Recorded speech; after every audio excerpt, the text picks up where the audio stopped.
So welcome to the Chapel of the Othona community.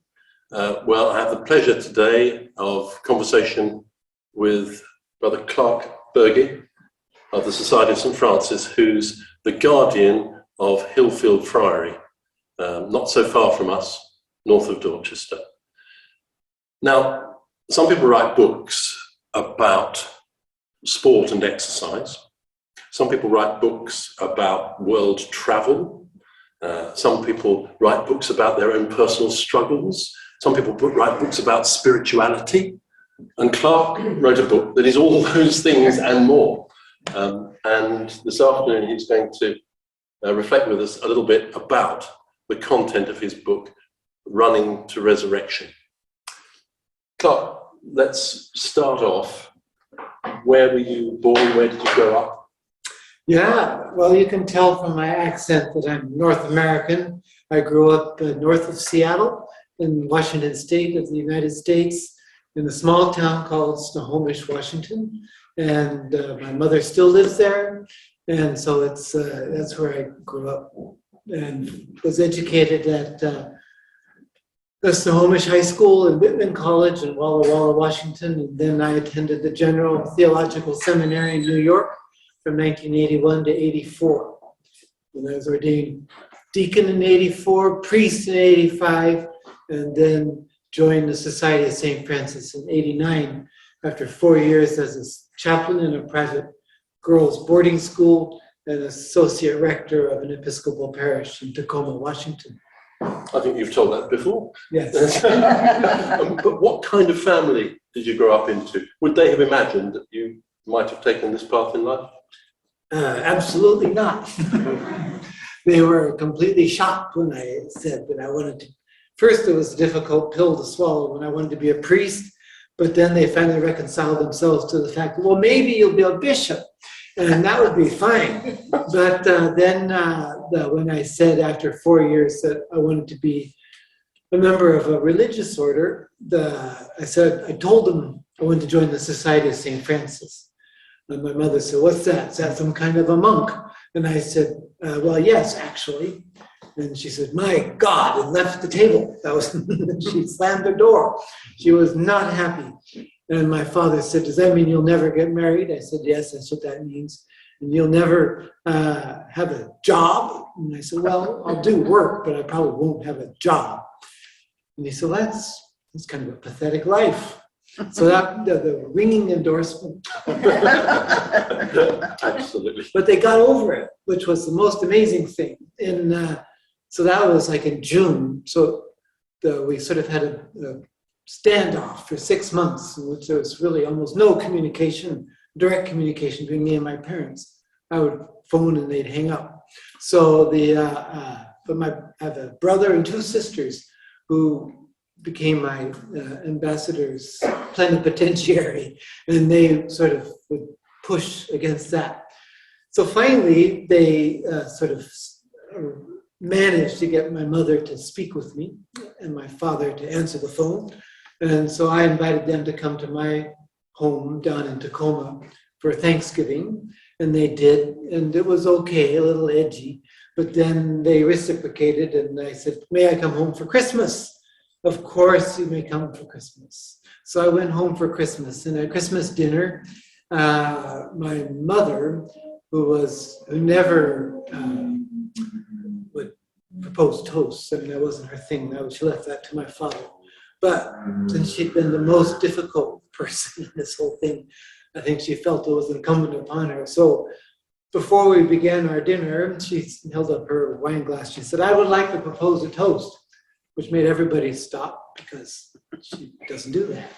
And so she would like to propose a toast to our Lord Jesus Christ, whose birth we're celebrating today, and to St. Francis, who loved him, and to my son, who loved them both. And that was her way of sort of throwing in the towel. She became a supporter. So after that, and then, of course, when I became the Minister General, the worldwide leader of the order, they had no memory that any objection whatsoever. They've always been very proud and supportive and enthusiastic of about my choice to be a friar. Okay.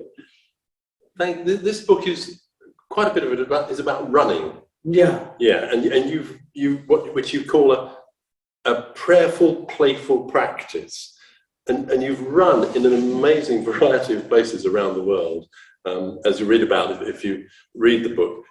So first of all, how come you were traveling like that? Yeah. The Society of St. Francis is a worldwide religious order. It has 3 levels. There's first order, second order, third order. And the first order brothers and first order sisters are located in different countries.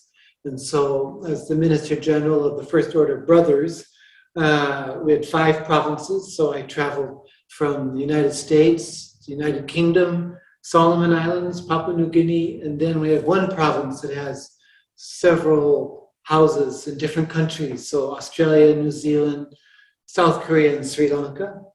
And then because I was kind of a big cheese in the Anglican Communion religious life world, which is very small world, but anyhow, I was often asked by other religious orders in the Anglican Communion to come. So that's how I got to Africa, for instance. And I turned 50 as Minister General. So one of the things I wanted to do was to go on a peace mission, to do something significant to mark this big birthday. So I went on a peace mission to Iran, and when I turned 50, and a couple of years later, I taught a course in Istanbul on Christian-Muslim dialogue, and I took a retreat sabbatical in Jerusalem, in South Africa, different places. So, and we have a small flat in Assisi, so I was the chaplain to the Anglican community chaplaincy in Assisi for a month. So that's the reason. Wow. In most of those places, you've got up and run.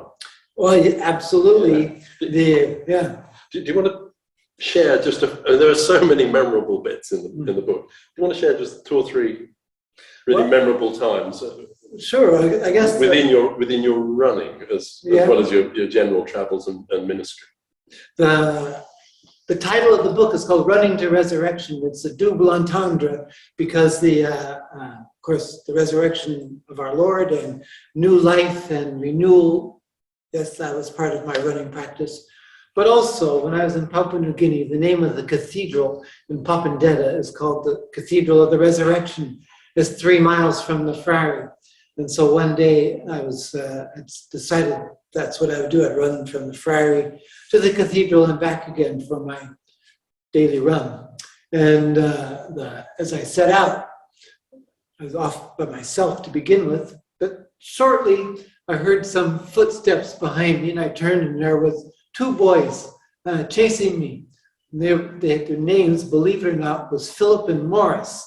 So Philip and Morris is, of course, the name of a cigarette. Yeah, Philip Morris. That's right. So I'll never forget their names. But they said, "Can we come with you?" I said, "Yes." Now these 2 boys were in Borstal for delinquents, but the brothers had decided that if they went with me, it would be okay, and if they went out and got some exercise. So they chased me, and then another little boy came. So I said, "We're the Society of St. Francis cross-country team." And this woman shouted out from a house along the way, "Where are you going?" I said, "We're running to resurrection." So me and these 2 boys in jail and this other small boy, his parents worked on the plantation harvesting oil palm.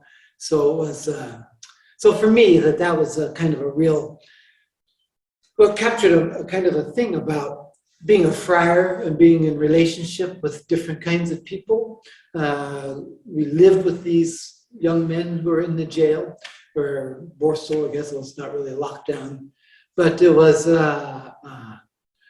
and they just shared our life, and we shared with them, and doing that, I think it brought a lot of healing to them, and certainly the running together. One came to me after we'd gotten back from our run in 35-degree heat, so I was pretty tired, and he was stretched out on the grass, and he said, "Brother," he says, "that was wonderful. I haven't had a run like that since I was in the jail in Port Moresby." He said, "There they did lots of sport, but here we didn't do so much. But that was wonderful." And then later he came to me and he said, "I'll probably never see you again, so can I have something to remember you by?" And so I gave him my cross as a memento. And that was, yes, that was a pretty significant thing, that sort of experiencing what running brought us together, that experience of these kids in that critical moment in their lives, and that we could share that. That was just really great. So that's human beings encounter. Yeah. Another one, when I was in South Africa, the brothers had warned me about baboons. And I wasn't sure what a baboon looked like or what would happen if I met a baboon. And Yes. so that's what they said. They're fierce. If you see it, don't mess with it. And I said, well, there's no chance I'm going to mess with any baboon. But I thought a baboon looked like an ape. But they look like dogs. They have these sort of snouts, and they run, but they're also part of the primate family, I guess. So they're a very odd creature. And so first couple of days I was running, I was looking out for baboons. Never saw baboons, so I thought, not going to worry about it anymore. So one day I was running along, it was about Christmas time in South Africa, so it was their summer. And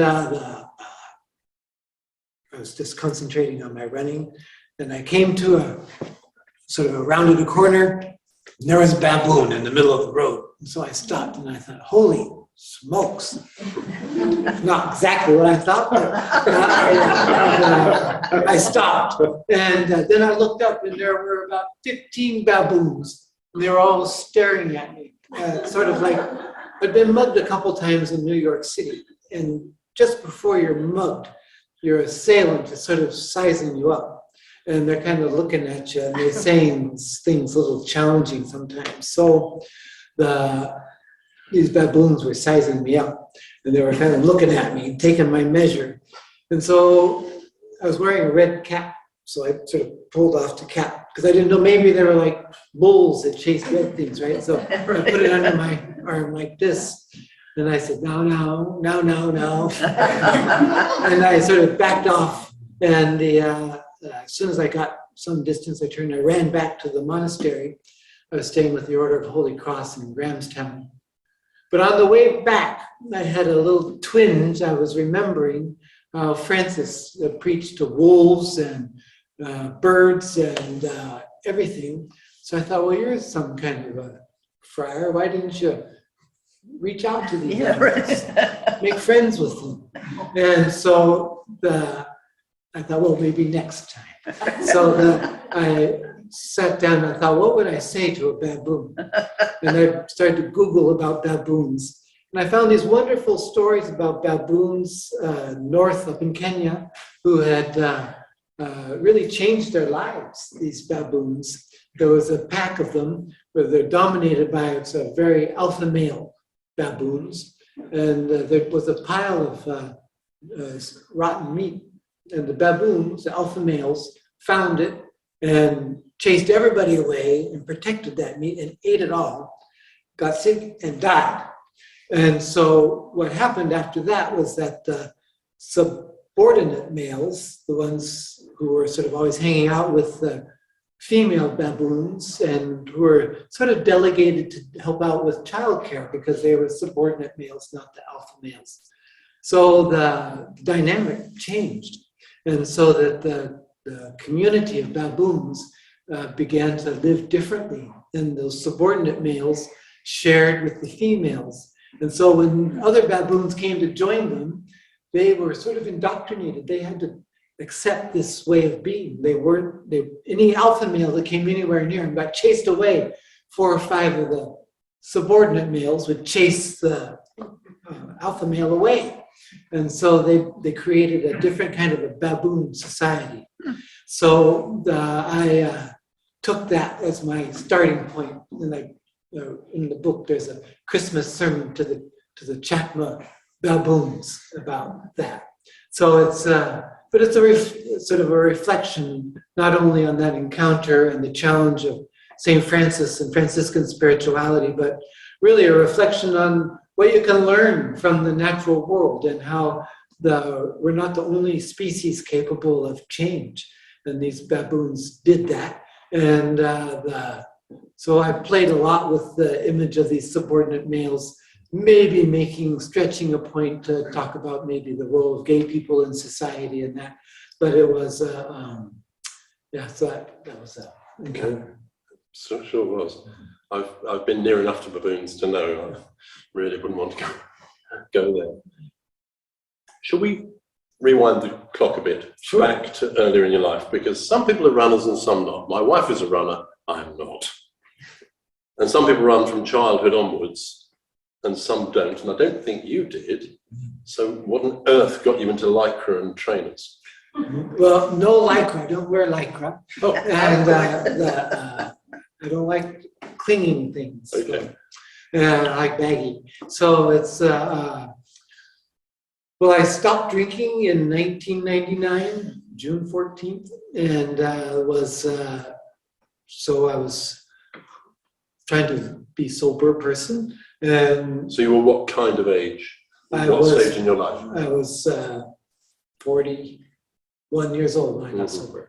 And so so I stopped drinking, and they kept saying it'll be life beyond your wildest dreams and all that stuff. And so I kept waiting for for it to happen. And there were some wonderful things, no more hangovers. I learned to sort of relate to people differently. It certainly transformed my prayer life in a lot of ways. But I was just it wasn't like a really giddy, happy time. One of the brothers said to me, do you feel like you have to make up for your life from before? Do you think you have to sort of pay back? He says, because you work really hard, you work all the time. Are you having fun? And I said, well, not really. No, I'm not having that much fun. And I do feel like I have to pay back. I think I brought shame to the community by my behavior, and I feel really badly about that. And he said, you need to think about that. And so shortly thereafter, there was a man who came to one of our programs, kind of like this, who was a chiropractor. And he watched me walking around a bit. He says, does your back hurt? And I said, yeah, it does a little bit. He says, yeah, come to my office and I'll give you an adjustment. And so I can't afford that. I said, my gift, no problem. And so I said, well, all right. So I went. And so I went, he said, now come back next week. So I went for several weeks. And he kept giving me these as a gift to me. And so one day, he had one finger on my coccyx, the bottom of my spine, and another sort of up here, and he was feeling and adjusting gently. It's called gentle chiropractic. And he said, so what do you do for fun or for sport, recreation? I said, I don't. I'm really a busy person. I don't have time for that. And he said, well, do you do any physical exercise? I said, well, yes, of course. I vacuum, I wash windows, I mow the lawn, I rake, I sweep, I work in our bakery, I change beds. He said, no. What do you do for fun? And I said, well, vacuum, mow the grass. He said, you should really think about doing some recreational thing. And I thought, yeah, right. You don't know what it's like to grow up as a gay kid that everybody teases. PE and sports was like the worst experience of your life. You wanted nothing ever to do with it again. And so, I just sort of thought, I'm never going to do that. And then Matthew Fox, the mystic and writer, theologian, I invited him to come to Little Portion Friary, where I was the guardian for Earth Day in 2004. And he just completed a book called Blessings of the Flesh and Sins of the Spirit. And so I got that book, and it was all about chakras and spirituality and body, mind, and spirit healing. Wonderful, wonderful book. and I'd read a lot of his work, so I sort of was like a groupie. And so here we put on this big event, and he signed this book, and then shortly thereafter I went on retreat. And I was lying on my bed eating some chocolate chip cookies that I'd stolen from the refectory, and sort of reading this book about body, mind, spirit stuff. And I thought, what's wrong with this picture? Maybe I shouldn't just read about it, I should do it. And so I began to, as I sat there finishing the cookies, thinking, well, what could I do? Nothing on earth could make me join a ball team or anything like that. And we didn't have anywhere to swim most of the time. And in the summer, you could swim in the Long Island Sound. But in the winter, forget that. I mean, Katharine Hepburn did, but I wasn't going to do that. And it was so, the only thing I could really think of doing that didn't involve spending money, because the gym memberships, I went to a gym once, and I couldn't figure out how to use the contraptions in the gym. I was trying to get in like this, and this guy said, do you know what you're doing? I said, no, I don't. He said, yeah, I can tell. So it was humiliation after humiliation. So running was the one thing I thought I could do.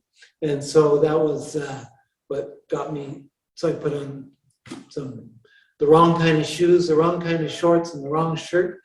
Not sporting stuff. I didn't own any sporting stuff. And I set out for my very first run in the spring of 2004 at Holy Cross Monastery in West Park, New York. And I got about 100 yards up the driveway. And I thought I'm going to pass out. And it was, so I slumped back into the monastery, hoping that they hadn't been looking out the windows.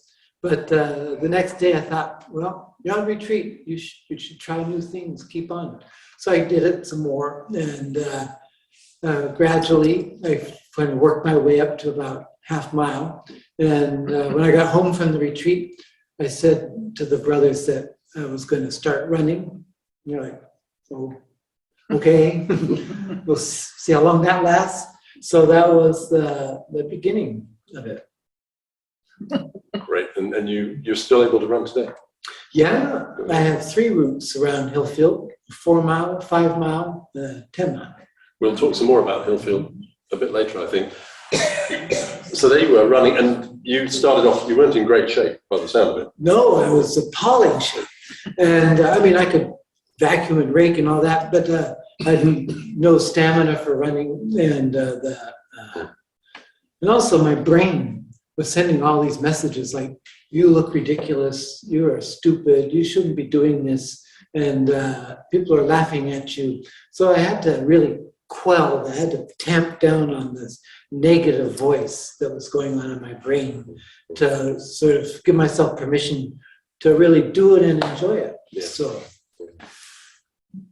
negative voices, you've let us know that you had a drinking problem. I don't know for how many years. But, well, about 20. Well, yeah. All of which, or most of which time, you were a vowed Franciscan?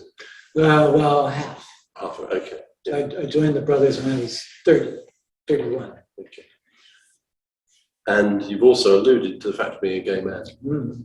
So how was all that, in a sense, tied up together for you? Well, in a sort of. I think my drinking, first of all, alcoholism is a disease, so you don't like, it's not like a moral failing. I can't say I drank because of this one thing. No matter what I did with my life, if I started to drink, I'd probably keep on drinking. So the bad things that happened in my life always happened after I'd been drinking. So it was the stopping drinking was, really important. And but when I talk about my early life and my drinking with other alcoholics, the thing that we all share, is, at least in my conversations and my sharings with them, is that I always felt different, right? Very different from other people.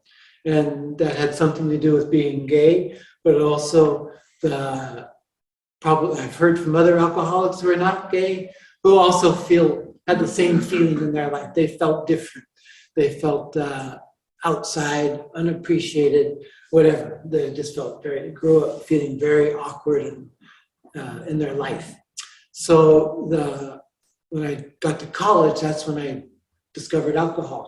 And so what I did when I drank was all of a sudden, it seemed like I had lots of friends, and there was lots of easy back and forth. And so it was a really, I thought, this is what I've been looking for my whole life. This is how you get friends, is you drink a lot of beer with these people and everybody loves you and it's wonderful. So I was sort of a binge drinker, and gradually it became more than binge drinking. And I had a plant stand in my room at the friar that was hollow down below, and I keep the bottles in there. So it was became less of a social thing, once in a while thing, became kind of a regular thing. And so I began to turn to alcohol when I was angry, sad, fearful, but also when I was happy and whatever. So any occasion was a good occasion to have a drink. And certainly when I drank, as a friar, that inhibiting factor that says, wait a minute, you're a vowed person here, that sort of, don't pay any attention to that. So I did things under the influence of alcohol that I deeply regret and that went against my vows. So I had a lot when I finally got sober, to work through a lot of things. I do remember speaking to our minister, provincial brother Justice, and he was living in Brooklyn. So I went to see him to tell him that I'd gotten sober, and that I felt that my drinking career had brought tremendous shame on the community, and that people, if they knew that I was a brother and had seen me drinking, would have been justly shocked, and that this bothered me. So I felt that the only thing to do was to resign from the order. And so I went with that in mind to tell him and do that. And so I told him that I was in sobriety, and that this was my understanding of my behavior and how I was and what I'd done to the reputation of the community. So I said, I resign, because I'm sure you don't want somebody like me in the community. And so I was just sort of scuffing the ground. It was all broken glass and IV needles and all kinds of junk in part of Brooklyn.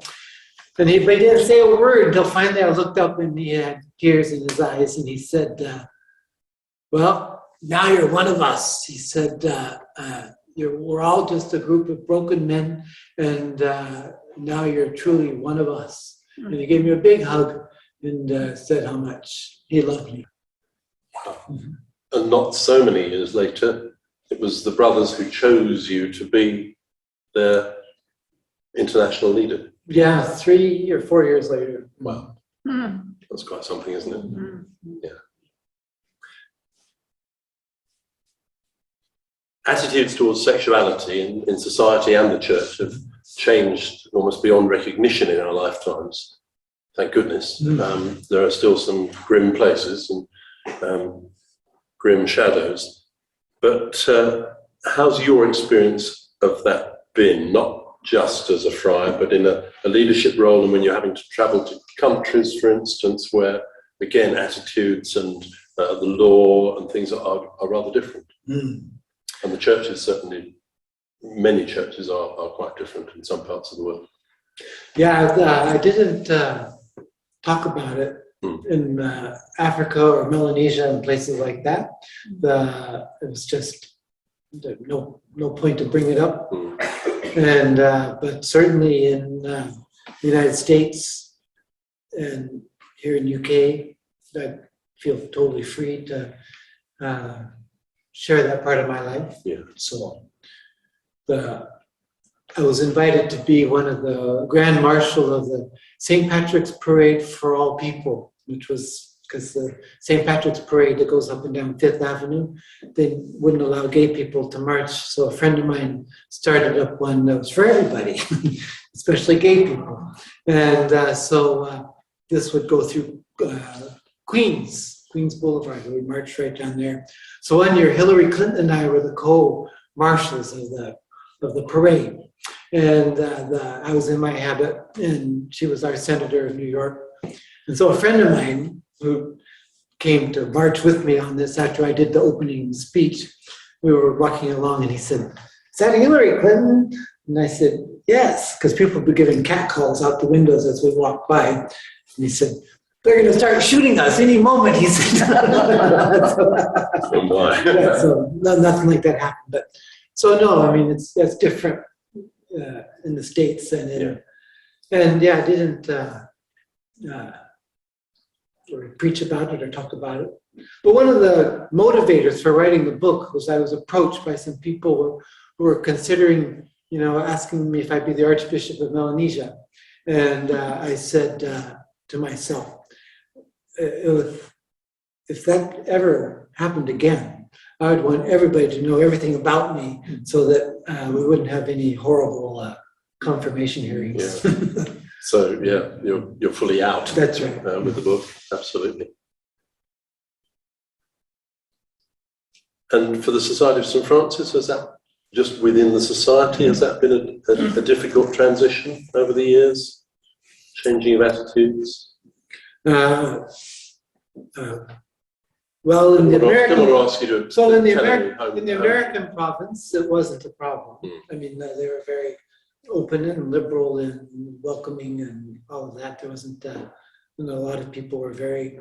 Well, my novice guide helped found the Gay Crisis Line after Stonewall. He was at Stonewall and then founded the Gay Crisis Line, and then became a brother. So lots and lots of support for that. And in other provinces, it's varied, I think. Yeah. So but certainly now, in England, Australia, New Zealand, the United States, it's not an issue. And inevitably, churches, as with even ordination of women, have moved at slightly different paces in acceptance. But it's wonderful the pace at which acceptance does come once you get over that initial barrier, I think. Yeah, I preached at a friend's funeral, the Bishop of Upper Michigan, with Gene Robinson, and who was the gay bishop. And so at the end of this funeral, we were getting on the plane to fly back to New York, and I said, "Gene, I just want to say thank you for who you are and your witness. You made it so much easier for a lot of the rest of us." Because he was the first openly gay bishop in the United States. Yeah. And he said, "Well, God bless you, Clark." And gave me a big hug on the airplane. So it was, yeah. Let's come back home to Dorset, shall we? So that's your home at the present. Yes. Massive change. You came straight here from the globetrotting. Well, I had a 6-month sabbatical. All right, okay. But quite a contrast. Some of us here know nothing at all, I think, about the Society of St. Francis or the community at Hillfield. So would you paint us a picture? Sure. We're the ones who wear the brown habit. And so Society of St. Francis has historical roots that go back to the late 19th, early 20th century. And the Society of Divine Compassion, the Order of the Holy Cross, Society of the, what's it called? Prima Christa Siva Sangha in Pune, India. So all these different precursor organizations. Yeah. And in 1921, Flowers Farm had been the little commonwealth, and it was belonging to the Earl of Sandwich and the experimental thing. And so that folded, and he was looking for somebody to work with wayfarers, soldiers after World War I. And so Brother Giles and 2 other men who were looking around for a place to go and to be set up a Franciscan life and some work found out about that. So 100 years ago, in 1921, Hillfield welcomed the first friars, and we began our life there. We really enjoyed coming over and helping you celebrate the centenary. I know, that was wonderful. Just a few months ago, and 100 trees were planted on one of the in one of the fields. Oak trees, yes. And Othona was invited to plant just one of them. I gather they're thriving, these tiny saplings, so far. They're still growing, that's right. Great. And so the 1937, the Society of St. Francis itself was founded when all these little groups were brought together by Father Algie, and they created this society in England. And then in 1959, they moved to Papua New Guinea and opened up a friary there at the invitation of the Bishop of Benda School with Father Algie. Story goes they were in the men's room and they were standing there talking, and the Algie, how about you send some friars to Papua New Guinea? And that's how it happened. So they sent 4, and that became the novitiate for the whole Pacific region. And so men from New Zealand and Australia would go up to Haruru, Kapandeta, and join the community there. And then from there it spread. They opened a house next in New Zealand, or Australia, Brisbane, then New Zealand, and then the Solomon Islands. So all those, that sort of set the antecedents then for, there was all one community. But then when the Americans in 1966, when we were founded in 1919, and we're looking to sort of link up with our other Anglican Franciscans. And so they started some negotiations in 1966. The American Order of the Poor Brethren of St. Francis of Assisi joined the Society of St. Francis as the American province.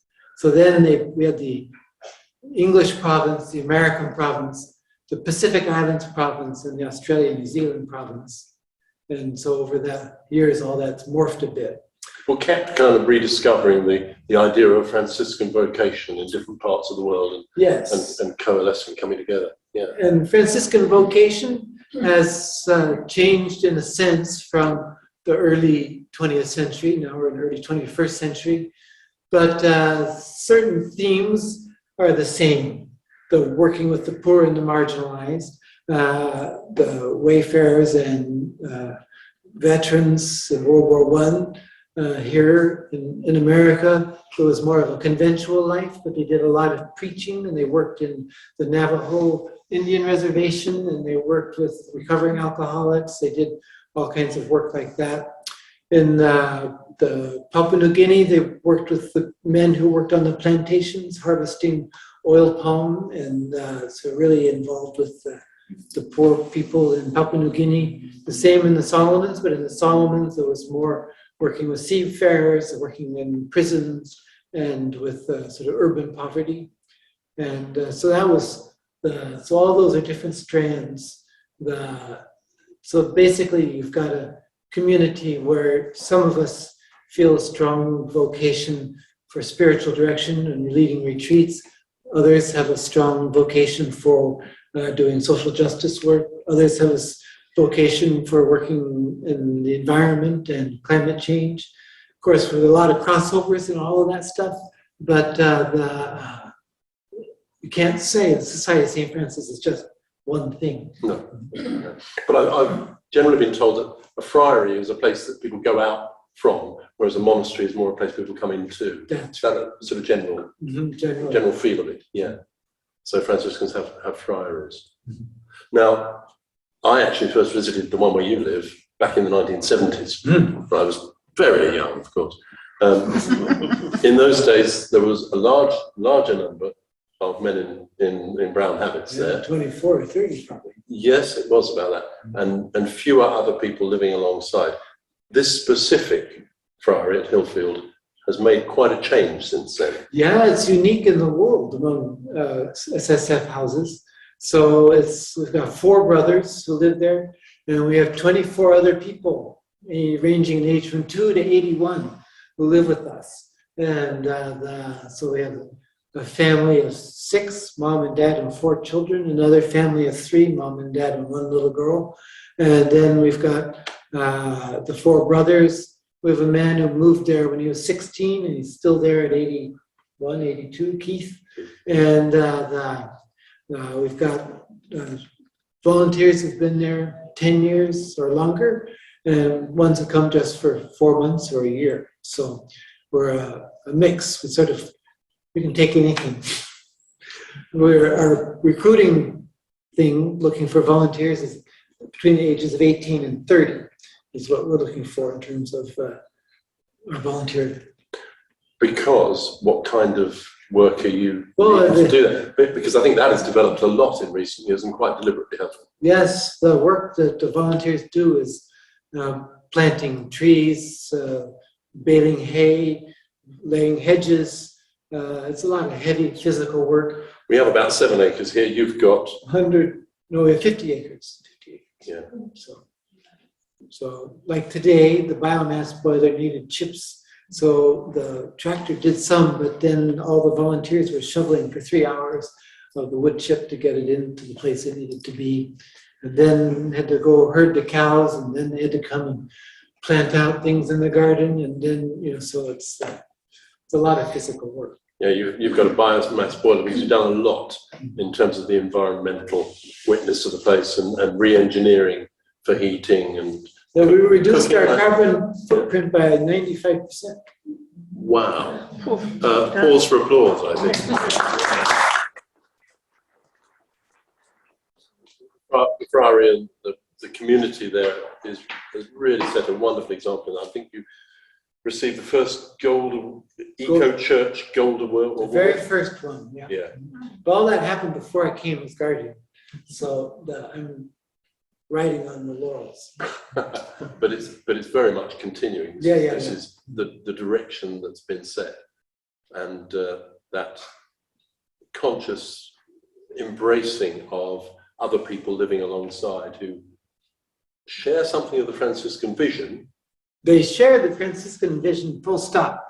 And the way we live is that, like in the morning, some come to morning prayer, and then some come to breakfast. But the first thing where the whole community is gathered, not the little children, but the adults, is in the morning about 8:45. We call it the diary meeting, but it's basically to plan the day and share what's going on for each one of us. And we go around the circle. And so Richard, who's in charge of the land, will say, well, we're going to plant trees and build a hedge or work with the cows. On Tuesdays, we scrape the cow yard. So I need 3 people or 4 people to help with that. Tony, who's in charge of the garden, says, so today we're going to, prick out corn and prepare the potato beds and do this other thing. And so I'll need 2 people. Then the kitchen rota, you have 2 people working in the kitchen. And we've got the housekeeping. We have to get the beds ready for the new group of 18 people coming in. So, so you spend your day running around, changing beds and planting plants and chasing cows and scraping poo and all that. Vacuuming. But it's good to get away for a little run. Yeah, how is the running? If you've ever been to Hillfield, it's not in a flat part of Dorset. It's very hilly. And so I usually go once or twice a week in the wintertime. In the summertime, when there's more daylight, it's easier to get out. Yeah. But I met a bishop up in Ripon, and she runs with a headlamp on her head at nighttime. I said, well, you beat me, I would never do that. So.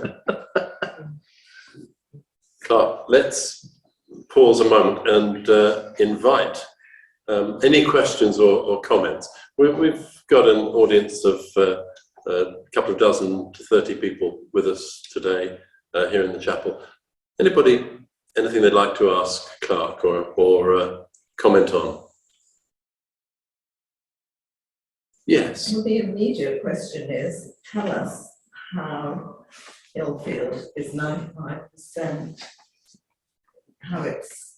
Okay. So the question is, how did Hillfield reduce its carbon footprint by 95%? So we switched to a biomass boiler, and the wood is locally sourced. We have solar panels on all of our roofs. We've got we recycle everything. All of our animals and whatever are sort of organically raised. And we have an electric car, just one, which isn't the one I brought here because it's a longer trip. But we do have an electric car. Most of the trips around the friar are in the electric car. And You do a lot of insulation. and so we've insulated all of our buildings and are continuing to do that so that there almost no heat escapes.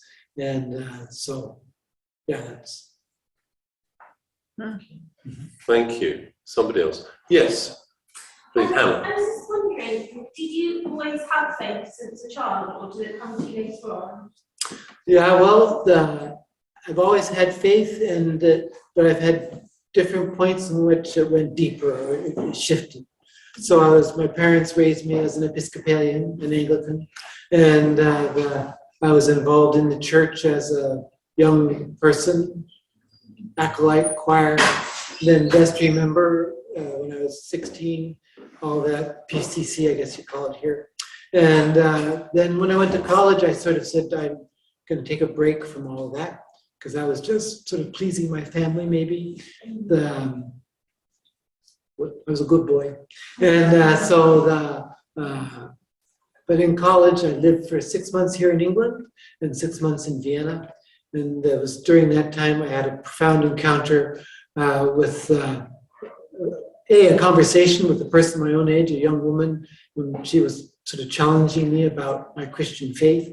And after we talked for a long time, she said, I think you are a Christian. I think you're the first one I've ever met. And because her family were absolutely vehemently not. And then I moved to Vienna, and the Anglican chaplain there was very, really wonderful. And I had a terrific experience of the Christian community with him and his family and the other English-speaking students that went to that church, the Anglican chaplaincy there. And then, so then that was sort of when I decided I wanted to be a priest. And then I went to seminary. And but at seminary, when I first started out, I had my first encounter actually with poverty.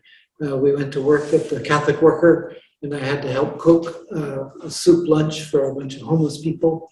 It shocked me out of my wits because I grew up in rural Washington State, like Dorset. That's why I like Dorset. It's just like where I grew up. And so I had to, it really got under my skin. And so that was a big shift for me.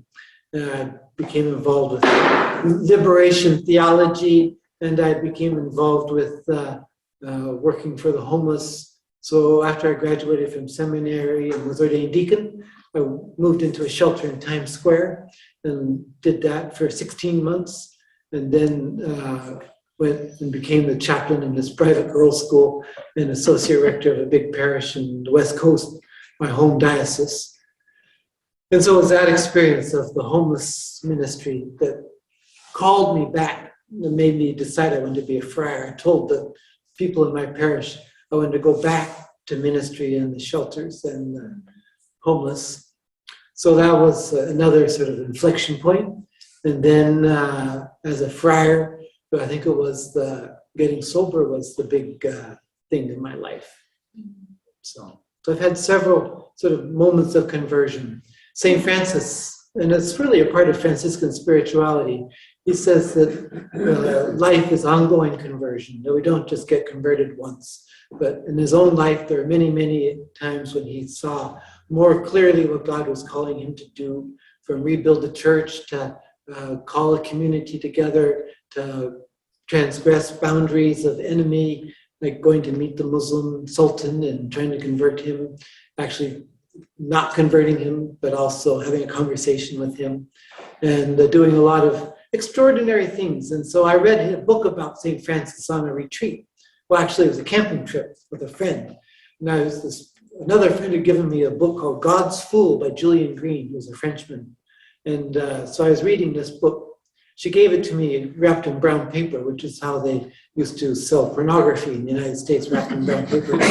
So I said, she said, I think you really like this. I said, really? And so I opened it up, and there was this book about St. Francis. And I remember reading it, got through halfway through it, and I was through the book in the stream that I was sitting next to. I thought, my God. And then I jumped in and got it back out and finished reading it. It just really got under my skin, that book did. And so I went home and wrote to the brothers and applied to join. And then the whole mess with my parents happened after that. Graham. You just said two things which really struck me, in addition to all the other things you've said that struck me. One was that poverty shocked you out of your wits. And the other was what happened when you read the book to halfway and then was so shocked, you threw it into the stream. Are those two things connected? Is there a connection between the throwing the book into the stream and the sense of poverty having shocked Clark out of his wits? Well, I never thought about that, but I think perhaps it's that being really confronted by God. You know, it's like that Damascus Road experience of Paul, maybe. It's like you say you care about social justice, so here's 200 hungry people. And it's easy to read about it in books, but then when you see them, smell them, jostle through them, and you don't, all the fears I had about homeless people and never having encountered anybody. I grew up in a very privileged middle-class family, private college, and everything like that. And so it was, I talked a lot about social justice, but I hadn't ever experienced anything beyond. I was the classic sort of kid who reads a book, and then that's what he talks about all the time. And so I had to actually do something about it.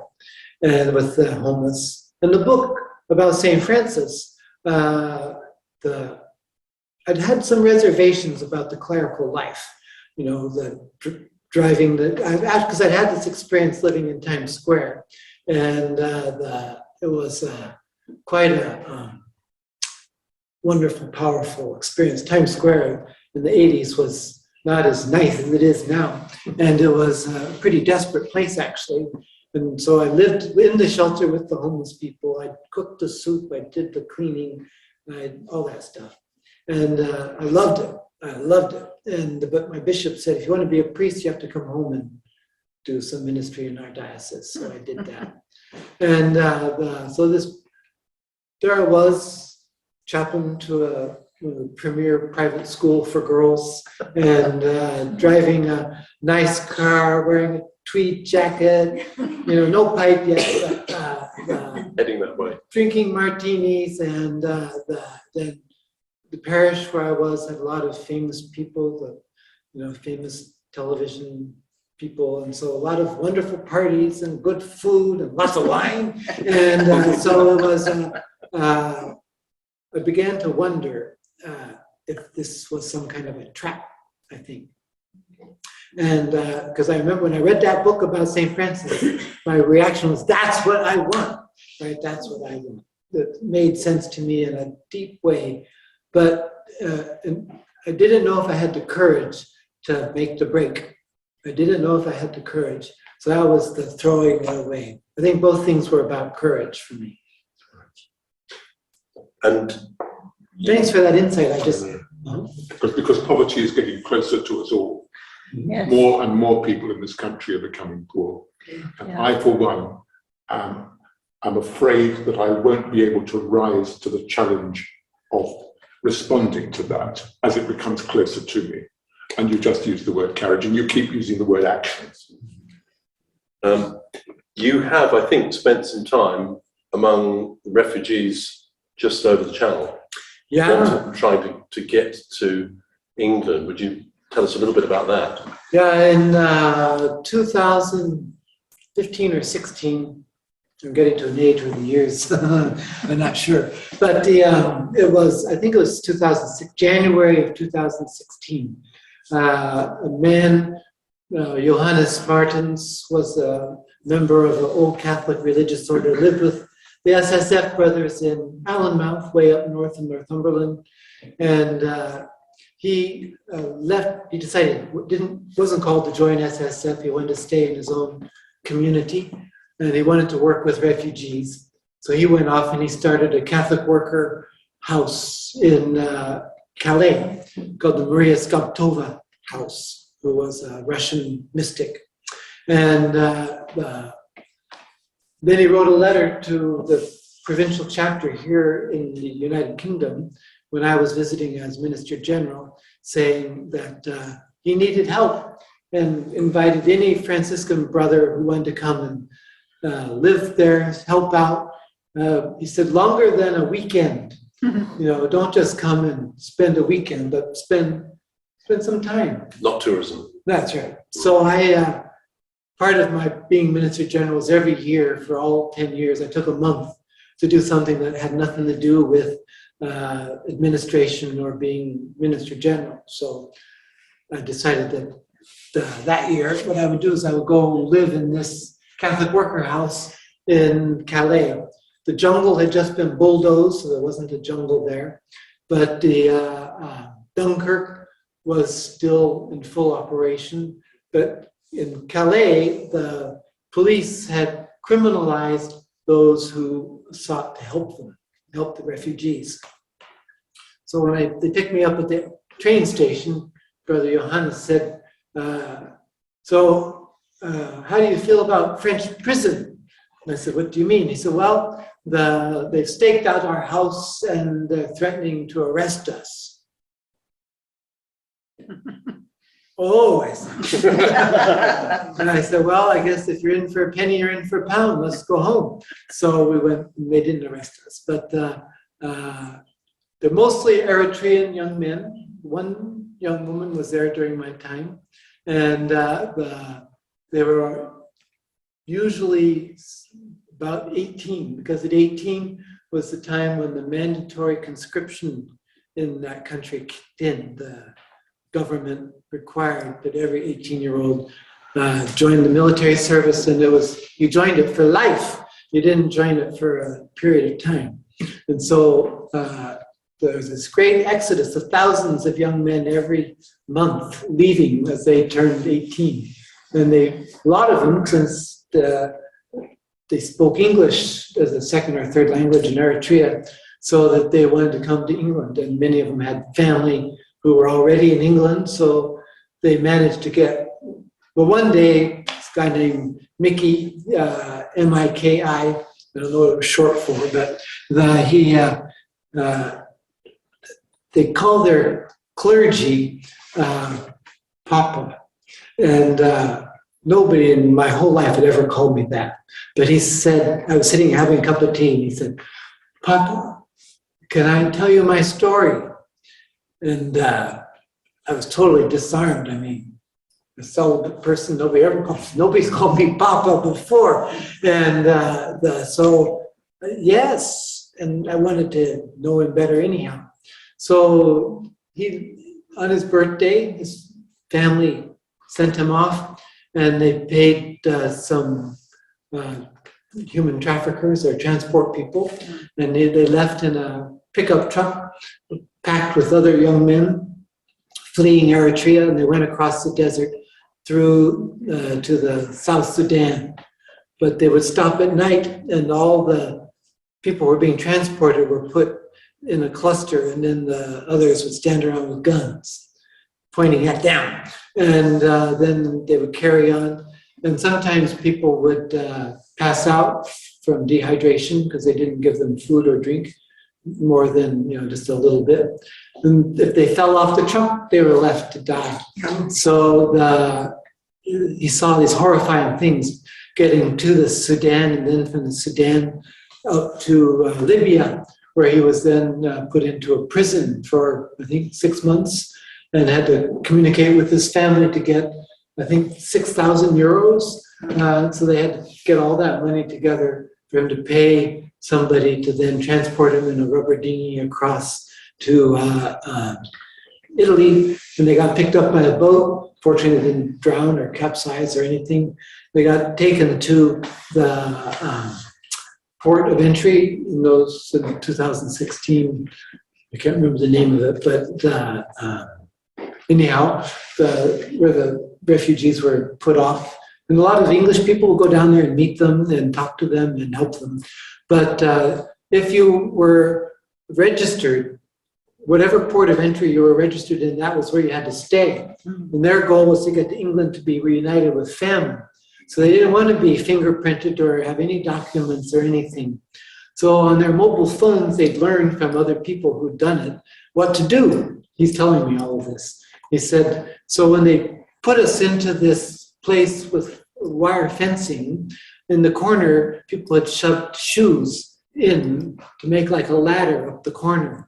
And they said you had to run to it before they could get you. You had to get out of line and run, climb this thing and jump off. And they'd be shooting at you, and you had to dodge to get out of there and run and hide, and then find your way to Paris. So they usually took trains or buses or whatever it was, and hiding in the loos of the trains so that the conductor, the whole thing was a harrowing. They get to Paris, and then from Paris up to Calais, where they would then try to get on the ferries coming across to Dover. And so and then he said, and you know how that is. Because every night they would put on, it was winter, it was January, put on 3 pair of trousers, 2 coats, hat, scarf, gloves. Then they would have a big meal that we would cook for them. And then they would head out. And Johannes said, the neighbors don't want disturbance. So you leave here at 11, you can't come back till 6 in the morning. But we hope that you make it to England. So if you don't come back, we're hoping that means you got to England. But sometimes it meant that they died. But then in the morning, at 6 a.m., we would have our morning prayer sitting in the front room. And we'd roll up those French blinds that are sort of on rolls. So we pull them up, and there they'd all be looking in at us. And so we'd let them in, and they would come and join us for prayer, then go to bed, and then try again the next night. So it was, we went to see the jungle where it had been, and there was just empty tear gas canisters that they'd used to drive the people away, bulldozer marks where they'd smashed all of the tents, and there were some pods, containers that they used to house people in that were still there, but they were derelict. So the French government was very much opposed to the refugees. It was quite an eye-opening, heartbreaking experience. But the spirit, the human spirit, was astounding. Just those young people, they would come home, sleep until 2 in the afternoon after being out all night trying to get onto a ferry. But then in the afternoons, they'd sit and play cards and drink tea and laugh and joke around, help clean the house. And then, Johannes and I would cook another big meal. And there were 18 of us, and he insisted we all sit at the table, but the table was not much bigger than this one. So we had to sit, one person sitting here, and then he'd sit with his legs open, and we'd sit around the table so we could eat with one hand. And the food was brought, we cooked it, but also some was delivered from a place called the Berge, I think it was, where volunteers from England and all over would go and cook these huge meals and then deliver them to Dunkirk and refugee camps throughout Europe. They would go in container trucks. So, Thank you. Any more questions from the floor? Please, yes. Harriet first, and then we'll come to Janet behind you. So, second. How long have you been guardian at Hillfield? I came in January. I was elected in September of 17, and I finished in September of 23. The question was, how long have you been the guardian at Hillfield Friary? Yeah. So just 4 years, 5 years. Okay. Yeah. one or two of our visitors need to leave at this moment. Janet at the back had been waiting with a question. Yeah, it's rather a different subject, but I completely misread the title of the book. And I thought it was running to resurrection. And I had taken it to mean resurrection in the not a place. And I know many people who found through running a real resurrection happening within them. I'm not just talking at the physical level. And I would love to know if there is that aspect for you. Of course. It's a question about how far there's a spiritual sense of resurrection, specifically through the experience of running. Yes. Well, I just want to read you the first paragraph of the book because I did Bible study with this Presbyterian pastor named Molly every Wednesday. And running has become a wide open frontier where my body and spirituality converge, a playground of embodied living. I realized this when a friend asked me about my running during our weekly Bible study. When I run, I told her, I feel joy in the beauty of the plants and trees, the seashore, the animals, and the birds I see. I feel part of the neighborhood and love greeting people. I feel refreshed even when I'm physically tired.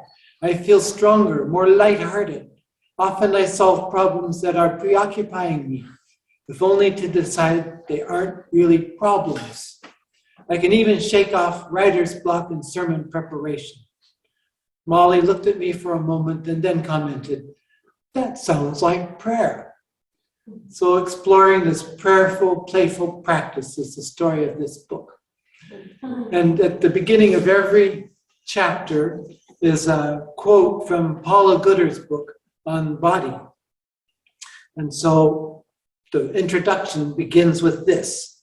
Soul making includes our bodies. Intentional soul making involves paying attention to movements, activities, and relationships that animate us and seeking to engage in something that brings life to as many aspects of our being as possible, as regularly as possible, i.e.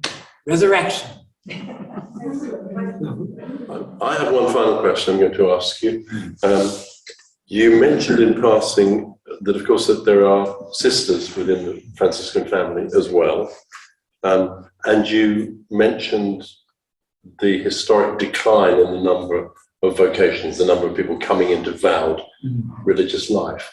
In some parts of the world, that seems to be turning around a bit.